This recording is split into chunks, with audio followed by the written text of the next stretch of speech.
Marcus Morris did not sugarcoat things after Saturday night's loss against the Los Angeles Clippers here at TD Garden. This segment is brought to you by betonline.ag. Go to clnsmedia.com/win to get 50% cash back on your first deposit. That's betonline.ag, clnsmedia.com/win. First take, so, Grenham. First take, always. Marcus Morris. He went, he went in on the Celtics after their blew a 28-point lead against the potentially tanking Los Angeles Clippers here at TD Garden after blowing an 18-point lead on Thursday against the Los Angeles Lakers. Marcus Morris basically said it hasn't been fun for a long time. Well, the attitudes that we're playing with, guys are hanging their heads. It just doesn't. It's not fun. It's not fun. We're not competing at a high level. Even though we're winning, it's still not. It's just not fun. I don't see the joy in the game.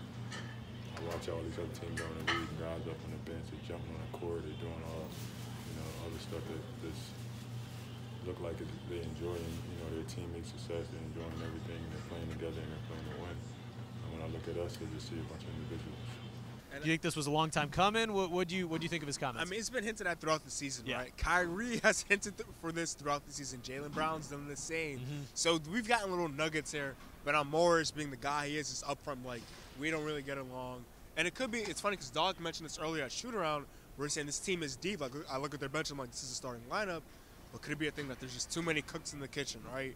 This team is too good to blow a 28-point lead tonight to the Clippers without Tobias Harris, who was playing like an all-star this year. Yeah. We lose to a team that Lou Williams didn't have a great night. Montrezl Harrell had an okay night.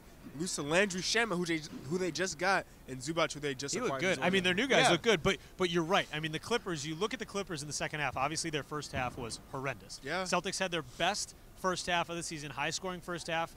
And then in 3 years. And then they turn around and have their lowest scoring third quarter, which leads into their lowest scoring second half of the entire year.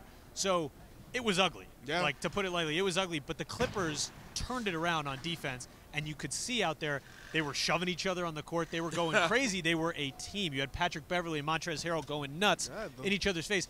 You don't see a lot of that from the Boston Celtics, and I think that's what Marcus Morris is kind of pointing out here, right? Yeah, I mean, when we watch Celtics on the bench, they just sit there. They'll have casual conversations. Yeah. The only time they stand up is when they're on a run, but you don't really see the team kind of interacting that much compared to other teams. You don't really see, the dog mentality. Outside of Marcus Smart, of course, and Marcus Morris, you don't really see too much of it. You're right. When they're standing, they stand at the beginning of the game until they score, and then it's on, the occasional run. They'll stand up. But it's a problem. And Marcus Morris talked about attitude. He said there's an attitude problem here.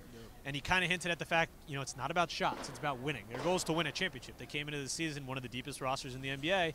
Their goal is to win a championship. And obviously they're not taking the steps they need to move forward to that. And for Morris, what I would take away from it is that there is, of course, more to this team than what we know. Yeah. And, of course, it always gets out once the season ends or toward the playoffs.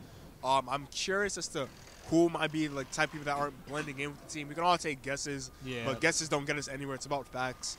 So I'm intrigued what happens going forward now that this is public, because we all talked about Kyrie was I should never make my comments public. Right. Now you have Morris doing what Kyrie said he didn't want to do. And so, I mean, Marcus Morris has never been one to coat things. Yes. He's not afraid to do that. Yes. But where do you think they go from here? I mean, the Celtics they had one practice within a couple days off between the Golden State Warriors game. Before that, they haven't had a practice in forever. Miraculously, after this loss, a practice is scheduled for Monday. So do you think it starts there? Where do you think this? Don't they play the Sixers on Tuesday? They play the Sixers on Tuesday, but they got away practice game Monday before they fly out to Philly. So that's very interesting. Do you think it starts at practice? Where do they go from here after comments like this? Well, we might hear something like another team meeting. But at the end of the day, it's about winning, right? Like Doc Rivers talked about it earlier today. Winning solves everything. So you just got to win. But I think going next with Celtics is just you need to have a conversation. You need to understand that, okay, now it's crunch time, postseason's almost here. Yep. What can we do as a team to make that run in the tough Eastern Conference? As a team, not individuals, as a team. So we'll see how the Celtics do respond to this over the next couple weeks. But first, they have the Sixers on Tuesday, followed by the Detroit Pistons here at TD Garden on Wednesday. Stick to clnsmedia.com to follow it.